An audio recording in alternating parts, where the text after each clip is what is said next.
On today's episode, we're flying to Ireland to buy a limousine with the money I made from YouTube, and you're coming along for the ride. Let's go.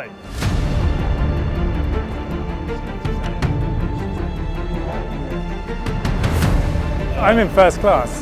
First class, Yeah. we're right there. Yep. They do it. See you on the other side. Bye. Oh, we've got another Volvo. Yes. Well, it's definitely the best car here anyway, so let's go for that one. Right, so we've just landed, we're in Ireland. We've been driven by Carlos here to the place where we're going to pick up my very first limo. Now you're probably wondering, Axel, why are you buying a limousine and why are you in Ireland? Well, we've been doing YouTube for around a year now, building the Volvo 740, and we kind of hit a roadblock. It's winter, we've got no drifting on, and we need a project. And what else do we need? We need a really good support vehicle for next year, as we got a whole year lined up of really cool drift events. We need something that can carry the spare wheels, enough seats to have everyone inside, and all our tools. And we've found just the right thing that's totally unique, and it's being sold by no other than my good friend Darren McNamara, who is in Ireland. So we're en route now. We're not going to give away what it is just yet, so come along with us. You're going to see what it is very soon.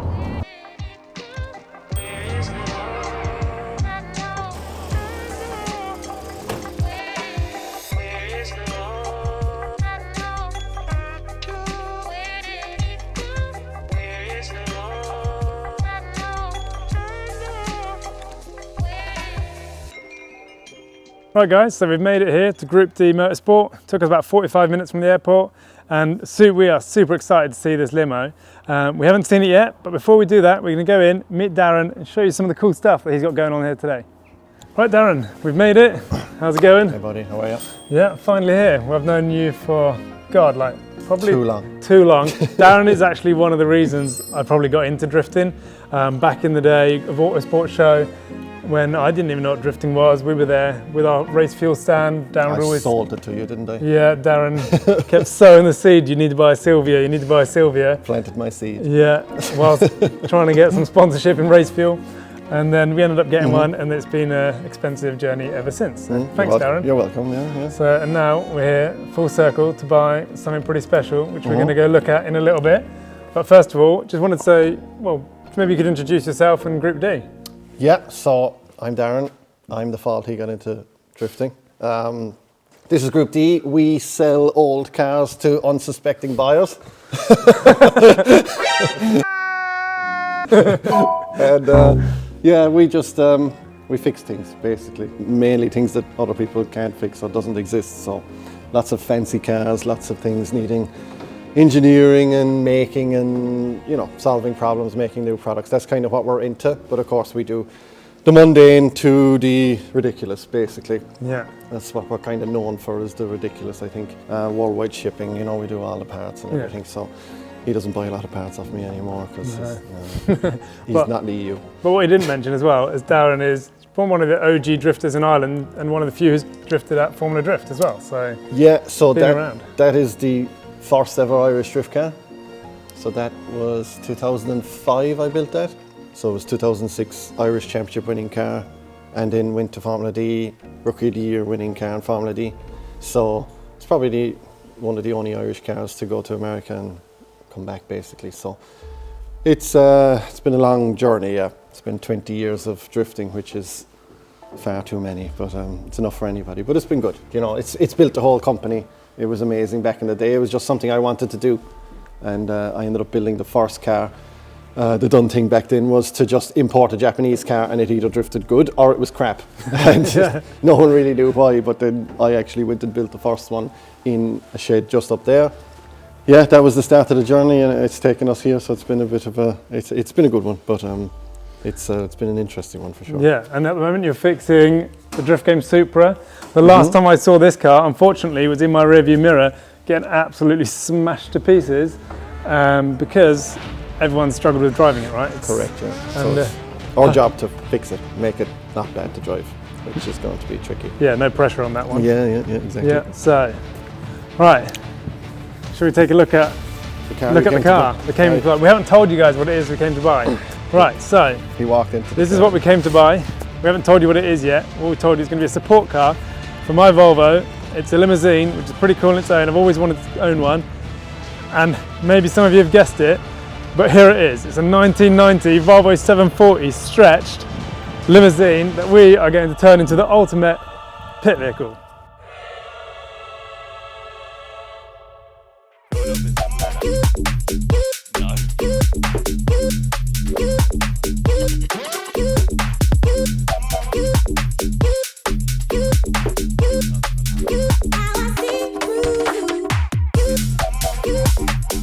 Right guys, so at this point I should probably tell you that YouTube doesn't pay very well. But before you tell me that this looks like a big piece of shit, let's take a walk around with Darren and then I'm going to tell you all the things that I've got planned for it. This is your 1990 740 stretch limo. Is it 90, is it? That's what it said on the V5. Right. So it's a 19... Could have put number plates off anything, I think. So, tell us a story. How long have you had it for and why? Maybe Why? nearly 2 years now, maybe.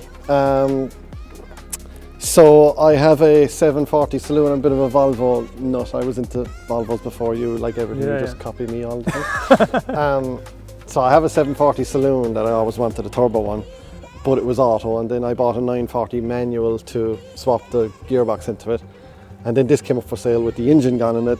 And I had an engine, so it just kind of worked out that way. I presume it was an ex-funeral car. Is what I think it was. I think most of them were. It seems that way from what the research I've done. Surely, yeah. So yeah, we went and I bought it because we had Even Flow's wedding to go to. Yeah. And I was like, oh, I've nothing cool. Like in all the cars that I have, they're all broken. And all the cars I've had through the years and blah, blah, blah, I don't have actually anything to drive anywhere, which is just strange. But I was like, I have to do something for Even Flow's wedding because he'll have his big green tractor and all his cars, you know, something cool. Yeah. So I was like, okay, this will be right up the street. And we bought it, and when we got it, then we realized it was mechanical fuel injection, which caused a huge issue with the EFI engine to go in. We ended up having to like take a torque converter out of a car in a field in West Cork somewhere, just for a wedding, like it was just costing me money. But it was a bit of an adventure, but we got it going, and that's why you see the loom and the ECUs. It was like 3-4 in the morning getting it going to go. And it sounds like perfect. It's just been standard life for 20 something years, drift life. But that time then we did the black doors and it still had the gold front and back. The first time I saw it and I was like, shit, this thing looks dope, was when it was on the work wheels. It was slammed. It's on BC coilovers now, but we've wound it up for the ferry and put the bigger wheels in, because even if Darren was going to sell us a little ones, we wouldn't have got it on the ferry. No way. It was so low. You just beach. You beach going onto the ferry here. That's the end of it. Yeah, we've got some plans to turn it back to how cool it used to be. I'm going to put a photo in here so you can see that. But yeah, we're going to turn this into our pit vehicle to go alongside our 740 Drift Volvo. We're going to put the wheels on it, we're going to lower it again and do some other modifications. Let us know, what would you do if this was if you bought this limousine? What would you do to make it cool? And yeah, we're actually going to get on the road now because I'm taking up all Darren's time. But first of all, Kirby. We bought our driver for the day. Kirby, you haven't got changed yet. Right, well, Kirby's coming. We actually found Kirby in Sweden. We heard a little British voice when we were in Gothenburg Festival. And yeah, he's tagged along since. And he was keen to come be a driver for the day. And you even bought an outfit, haven't you? I got a text from Axel saying, I've bought a car, I need a driver, do you want to be, are you down? And I turned around and went, I'll be there, let me know. And here we are, with this quality motor that has got, it's definitely going to make it home. So yeah, we'll see how it goes. Right, go get changed now, let's go. Come on, sir. I'm your driver for today. That's great. Right, well let's see what limousine and life is like and how the rich live. Sorry sir, after you. Come on, in we get. It feels like I'm going to my own funeral. Where are we going, sir? Can you take me to James Deane's house, please? Yes, sir.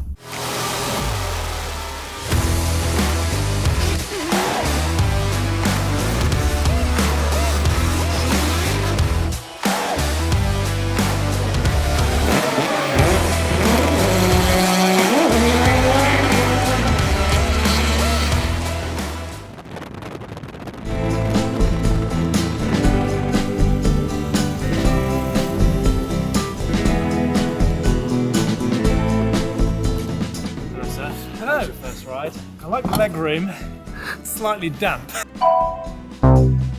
So the reason we've come to James is to drop off some bits that he needed for his power steering for his new car. So, seeing as we were only 50 minutes around the corner, it seemed like we should just drop by and say hello. I've always wanted to come here as well. James is a friend of mine, we've drifted together at things like Goodwood, and he has got the ultimate man cave here. So, James, are you here? All right, man. How's it going? Welcome. Thank you. Special. We got a special delivery. Look at that, VIP service. A nice rotary design t-shirt. Check that out. And all the little power steering bits from Reform Motorsport. Awesome. For your new build. Appreciate it. Yeah. Thank you very much. Oh yeah, so yeah, we bought a Volvo. Okay. Limousine. I think you've already been in it. Yeah, Darren's one. Yeah, so you got to drive. Did he come with the car? No, he didn't come with the car. I brought him all the way. I actually found him in Sweden at Gothenburg. Really? This place is amazing. This is like every boy's dream. Thank you, man. Yeah, it's come a long way. You know, this time last year there was nothing in here. No. So already it's after we've built this car, the Ford Mustang RTR for Drift Masters, rebuilt this car in here, finished off the Falcon S14 and also this new 180SX that we're working on. So since it's been up, quite a lot of work happening here. Pretty flat out, but it's a good complaint. Yeah, and you've definitely got enough drift cars. There's a few, yeah. But you felt like you needed to build one that you hadn't built before, so you're building this at the moment. Yeah, building a 180SX, which is coming together very nicely. We started building this, I would say, just over 6 weeks ago. I collected the car, and obviously all the kind of usual ingredients. Everything you need to win a Drift Masters or it's going to be around the world, right? It's going to be a serious car, and I can't wait to like test it and kind of compare it to the likes of the S13s have like different level of rear grip. Yeah, I think they have. So they're a little bit shorter, and also like, especially when you dig into them like we have here, like there's lots of areas in the chassis where it's a bit lighter. Yeah. So the chassis weight in general is a bit less. So I was always curious to try it, and with this build we'll be doing just well, I've always that. seen like Dwayne and Heinen, and they always look really quick in theirs. So. Yeah, exactly. Just going through this again as soon as this car is finished, and the Mustang as well will be coming apart for like a refresh before Drift Masters next year. I find like since I've had my new Volvo and I've got the Corvette and having two cars, like that's a lot. Yeah. You've got, I mean, is that even 5, 6? Yeah, just in here? Yeah, 7 even. 7. Yeah. Yeah. So James's like theory on how many drift cars you need is like the amount you already have plus one. I think. You can always do one more, like, you know. You can always have one more. Yeah. Well, lot of you different built a stuff. big shop, so you got to fill it up. And yeah. It doesn't long, like when you start pulling engines out of cars and taking them apart, you don't be long like running out of space. But no. We're very I think busy. Whatever space you have, you always fill it up and you want more, right? We're hoping to have this finished in about 2 weeks and be testing it this side of Christmas. So cool. Well, thank you so much for giving us a quick tour. Pleasure. Thank you for the special delivery and great service. Your own personal driver. You're we've really now got a rocking in style. Well, yeah, we wish us luck now. We've got, I think we've got 400 miles to do. And Darren said it was mint. I have a feeling that you'll be calling me or Darren that you're broke down somewhere. No. That long prop shaft is going to snap The long somewhere. prop shaft. God, yeah, I think it must only have like 70 horsepower, so I think we'll be all right. So, awesome. Yeah, cool.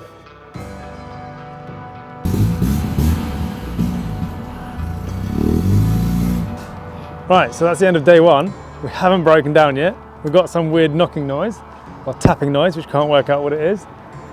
But apart from the damp, this thing is sweet, and it's really slow though. It's very slow, but it did hit almost 80 mile an hour on the dual carriageway. So yeah, pretty pleased. We can't wait to get the better wheels on it, but in the dark, when you can't see the bad wheels, it actually looks pretty stylish. So when it's decked out with the wheels, it's gonna be sick. So get some sleep now. We've got a ferry 8:45 in the morning, then we've got to rush back for our MOT in rush hour traffic to see if we can actually see if it's actually road legal in the UK. Yeah, we're in the wrong place. So my phone ran out of batteries, and then I thought I looked for the hotel, which I thought was this one. I did get a suspicion that this was more Rolls Royce than Volvo money. I think you treated us. I was like, where is this? She's like, oh, you got your name? I was like, suspicions. Like, don't have my name. It's like, this looks out of my budget here. So let's go take a look at the dive. The budget is this, isn't it? Yeah. You're gonna split the G?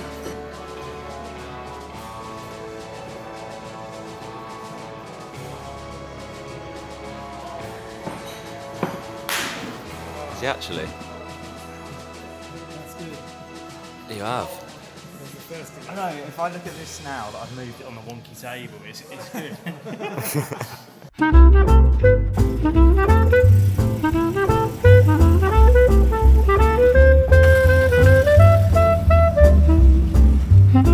Good morning, sir. Thank you very much.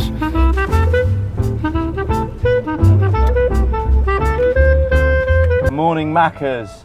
Hello camera, we made it this far. A few little niggles, a few top mounts that have gone a bit nonky, rattled from somewhere. Hello mate, how are you? Can I get an egg McMuffin meal? Can I get pancakes, sausage, with a flat white? Watch out sir, we might get a bit bumpy here. Oh, that's... Find the gear. I've got ferry to catch. We've been here like more than probably McDonald's, yeah, more than McDonald's time. I can see the coffees and I can see them doing everything else apart from cooking. Is my food coming? I'm hungry. We have survived to the ferry dock. We're in the Turbo Dreamliner, which we came up with a good name for it. And yeah, we had a good evening in the hotel. We've been discussing all the modifications we're going to do. The actual car itself is sweet. Limo life is great. We've got a couple of damp problems. We've got some issues with the headliner and we've got a weird ticking noise, but we're confident we're going to make it to the UK. Well, we definitely are because the boat's just there. But we're going to get back. We got a 5-hour drive to get back in time for the MOT. So yeah, should be a breeze really. I hope you can get the idea what we're thinking about this. We think it's going to be really cool, and we've been getting lots of thumbs up, particularly from elderly men, which is just our target market we're aiming for. So yeah, let's get on the boat and see you in the UK. Oh, there's no mirror, internal mirror. Oh, this has all gone wrong already. This is like the Volvo on the motorway. Fucking hell. I made a great recovery considering I barrel rolled. Oh, he's gone for expert. Mate, you're gonna have to turn left and right.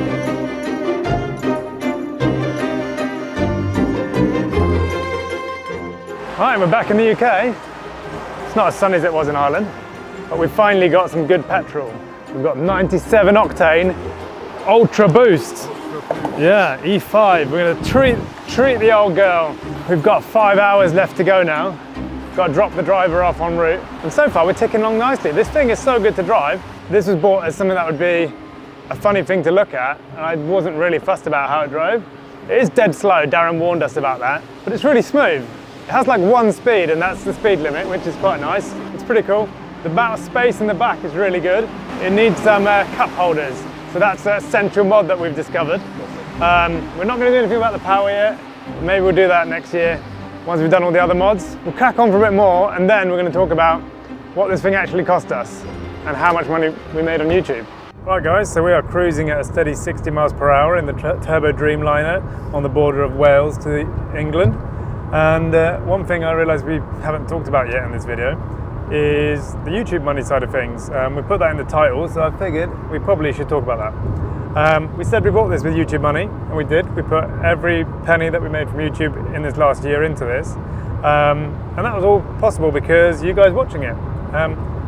When I started this, I didn't know that anyone would want to watch, or maybe they'd watch one video and never come back. So if you're one of those guys that kept watching, thanks a lot, that's been great.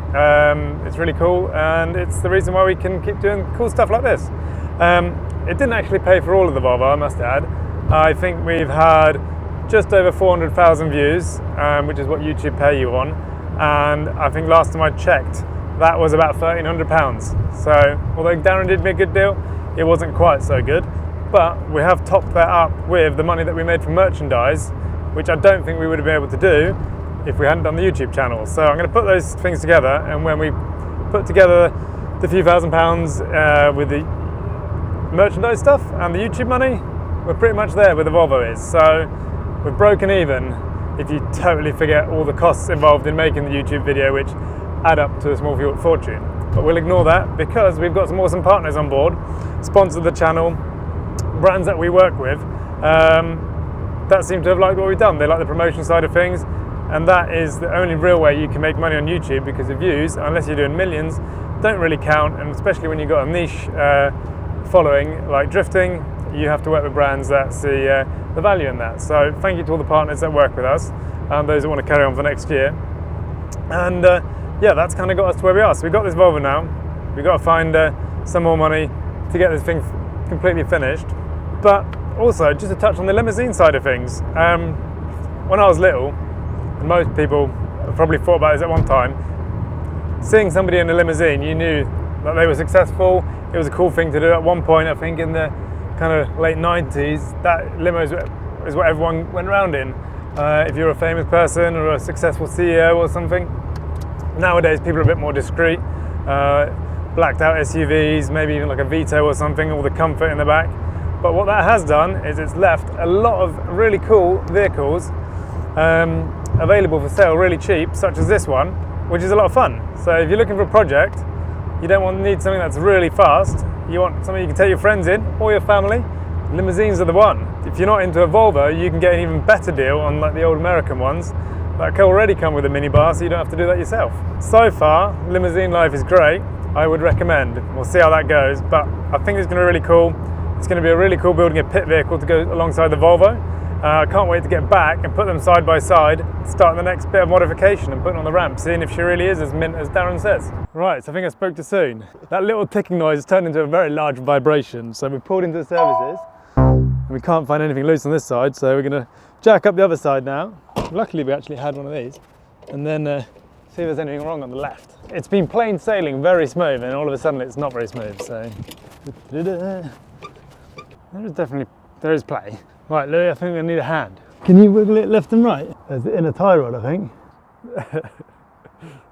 It's getting late now. It's, well, 7 o'clock and we've only got 70 miles left.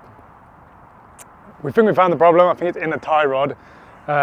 It's got a lot of play in it. Not much we can do apart from, I guess, just send it home. So we're going to leave you now and we'll let you know how we got on in the next one. So if you like that, don't forget to like, comment, and subscribe. Keep watching. This is going to be really cool, and see you on the next one.